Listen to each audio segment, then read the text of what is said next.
Hi everyone, in this video I will show you Proton Pass tutorial plus review.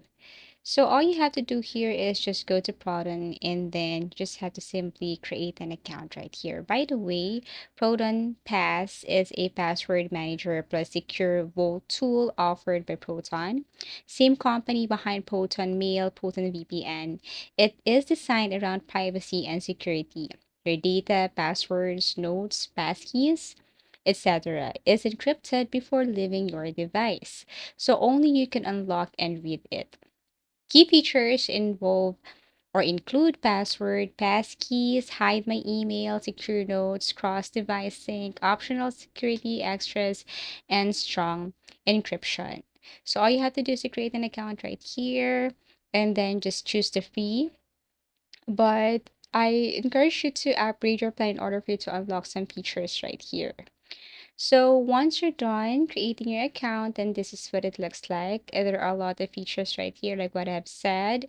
There is this password vault and autofill. You can store login credentials, autofill, usernames. You can support passkeys right here along with traditional password. For hide my email, you can create email to sign up for sites without giving away your real email. Secure notes, cross-device sync, and a lot more. So basically, what Proton Pass does well, strong instance, or let's just say privacy, comprehensive feature, modern identity tools, integration across Proton ecosystems, and flexibility.